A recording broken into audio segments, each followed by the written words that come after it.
بعد فاعوذ باللہ من الشیطان الرجیم بسم اللہ الرحمن الرحیم عن ابی ہریرہ قال قال رسول اللہ صلی اللہ علیہ وسلم من اتبع جنازۃ مسلمین ایمانا واحتسابا وکان معه حتى يصلي عليها ويفرغ من دفنها فإنه يرجع من الأجر بقيراطين كل قيراط مثل أحد ومن صلى عليها ثم رجع قبل أن تدفن فإنه يرجع بقيراط متفق علیہ۔ حضرت امام مسلم نے، امام بخاری نے حضرت ابو ہریرہ رضی اللہ تعالیٰ عنہ سے روایت نقل کی ہے۔ وہ فرماتے ہیں کہ میرے آقا کریم علیہ الصلوۃ والسلام نے ارشاد فرمایا، جو مسلمان کے جنازے کے ساتھ ایمان سے بنیت ثواب جائے اور اس کے ساتھ ہی رہے حتیٰ کہ اس پر نماز پڑھ لے اور اس کے دفن سے فارغ ہو جائے، تو وہ ثواب کے 2 قیرات یعنی 2 حصے لے کر لوٹے گا، اور ہر حصہ احد پہاڑ کے برابر، اور جو اس پر نماز پڑھ کر دفن سے پہلے لوٹ جائے وہ 1 حصہ لے کر لوٹے گا۔ اس کو امام بخاری نے، امام مسلم نے نقل کیا۔ اس حدیث پاک میں ان 2 قیدوں سے 2 فائدے حاصل ہوئے۔ پہلا کہ صرف مسلمان کی میت کے ساتھ جانے پر آپ کو ثواب حاصل ہوگا، بے ایمان اور کافر کی میت پر جانے سے آپ کو ثواب حاصل نہیں۔ اس دنیا کے اندر جتنے بھی نیک کام کیے ہیں وہ تمام کے تمام نیک اور اچھے کاموں کا اجر صرف اور صرف مسلمانوں کو آخرت میں ملے گا۔ ان کے نامہ اعمال میں لکھا جائے گا۔ جتنے اچھے کام غیر مسلموں نے کیے ان کو اللہ تعالیٰ اس دنیا کے اندر دولت اور شہرت دے کر اس کا اجر ختم کر دے گا۔ مسلمان کاروباری لحاظ میں اتنا آگے نہیں جتنا غیر مسلم ہے، جتنا یہودی ہے، جتنا عیسائی ہے، جتنا سکھ ہے، جتنا ہندو ہے، جتنا جو ہے یہ دین سے بیزار طبقہ ہے۔ اس کی وجہ یہ ہے کہ ان کو اللہ تعالیٰ اس دنیا کے اندر ہی دولت شہرت دے کر ان کا اجر پورا کر دیتا ہے۔ ایمان والے کے لیے اللہ تعالیٰ نے اس دنیا میں بھی اجر رکھا ہے اور آخرت میں بھی رکھا۔ دوسری بات، میرے آقا نبی اکرم صلی اللہ علیہ وسلم نے یہ ارشاد فرمایا کہ یہ جو بندہ، دوسرا یہ کہ ریاکاری قومی نظریے کسی مالدار کو خوش کرنے کے لیے ساتھ جانے پر بھی کوئی ثواب نہیں ملے گا۔ آج اس دنیا کے اندر غریب کا جنازہ اٹھانے کے لیے 4 کندھے مشکل سے میسر آتے ہیں۔ امیر کا جنازہ آ جائے تو جناب سارے خوشامدی وہاں پہنچے ہوتے، میں آ جاؤں جی، میں آ جاؤں، جتنے پتہ لگ گیا 4 کیمرے آ گئے، جتنے پتہ لگ گیا جناب رپورٹر آ گئے، جناب سارے نسے جان گئے ہوتے اگے ہو کہ امیر دا کتا بھی مر جائے تو سارے افسوس کرنے واسطے پہنچ جان گے، غریب دی ماں بھی مر جائے تو کوئی اوتھے نہیں جاندہ۔ وہاں پہ کندھا اٹھانے والے بڑی مشکل سے ملیں گے۔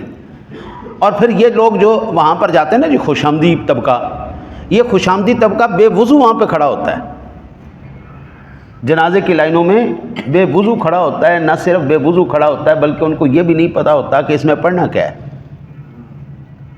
ان کو جنازے میں یہ بھی نہیں پتہ ہوتا، ان سے کہہ دیا جائے نا ذرا جنازے دی دعا تو سناؤ،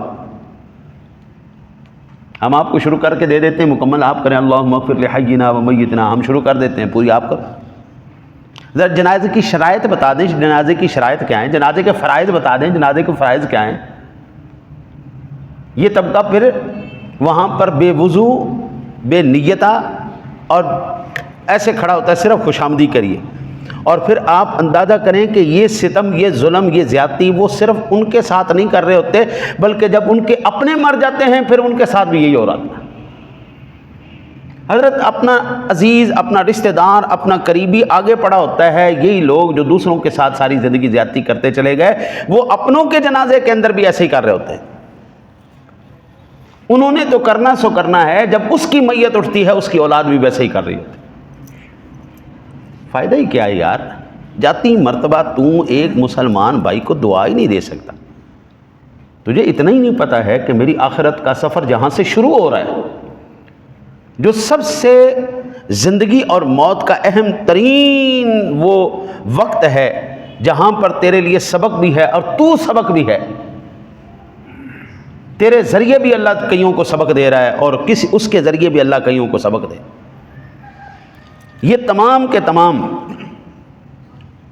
لوگ پھر اپنوں کے ساتھ بھی زیادتی کرتے ہیں۔ اپنی ماں کا جنازہ آگے پڑا ہوتا ہے، وہ لوگ پھر جنازہ نہیں پڑھ سکتے۔ پڑھانا تو بڑی دور کی بات ہے، اپنے باپ کی میت پڑی ہوتی ہے، غسل نہیں دے سکتے۔ یار تم خود نہیں نہاتے، اس کو نہلا دو۔ تم نماز نہیں پڑھتے، جنازہ پڑھا دو۔ پھر یہ زیادتیاں ان کے ساتھ بھی ہوتی ہیں۔ 4 5 گھنٹے میت پڑی ہوئی ہے جی، کیا ہوا جی؟ وہ غسل دینے والا نہیں مل رہا جی، غسل۔ میرے والد گرامی کو ہم نے خود غسل دیا، ہمارے جو قریبی فوت ہم خود غسل دیتے ہیں، ہم خود نہیں نہاتے۔ میں نے اپنے نمازیوں کو باقاعدہ پورا میت کو غسل کیسے دیتے ہیں، کفن کیسے دیتے ہیں، جنازہ تک میں نے پڑھانا سکھایا ہے۔ غسل کروانا میں نے سکھایا کہ خبردار آج کے بعد کسی غسال کو نہیں بلانا، خود غسل دو آپ نے۔ اور جناب میں تمہیں سکھاتا ہوں جنازہ کیسے پڑھاتے ہیں، چلو۔ ہم نے یہ قرآن پاک والی پھٹیوں کو آگے علامتی میت بنا کے ہم نے ان کو جنازے سکھائے، ایسے جنازہ پڑھانا، ایسے یہ پڑھنا، یہ دعا کرنی، یہ کرو۔ تم کرو نا یار، زیادتی نہ ہونے دو مسلمان کے ساتھ، نہ اس کے ساتھ ہونے دو، نہ اپنے ساتھ ہونے دو۔ پھر میرے آقا علیہ الصلوۃ والسلام نے ارشاد فرمایا، جو بندہ نماز پڑھ کے واپس آ جائے گا اس کو ایک حصہ ملے گا ثواب، اور جو دفن ہونے کے بعد واپس آئے گا، میت دفن ہو جائے وہاں پر دعا کر کے واپس آئے تو اس کو 2 قرات یعنی 2 احد پہاڑ کے برابر اللہ تعالیٰ اس کو ثواب عطا فرمائے گا۔ اور اگر جنازہ پڑھ کے بھی آ جاتا ہے اللہ پھر بھی اس کو ثواب عطا فرمائے گا، 1 احد پہاڑ کے برابر۔ حضرت جی اس وقت مجھے کوئی نہیں پتا کہ میری کون سی نیکی قبول ہے، کون سی قبول نہیں۔ میں نے اپنی طرف سے 100 نیکیاں کی ہیں، پتہ نہیں اللہ کی ڈائری میں وہ ایک بھی قبول میں لکھی گئی ہے یا نہیں قبولیت میں، لیکن جہاں پر میرے حضور نے کہا نا کہ تمہیں اس کا اجر ملے گا تو ملے گا، حضور نے کہہ دیا، اور پہاڑ کے برابر تمہیں اس کا اجر ملے گا نماز پڑھنے پر، اور اگر تم دفنا کے واپس آؤ تو 2 احد پہاڑ کے برابر تمہیں اجر ملیں گے۔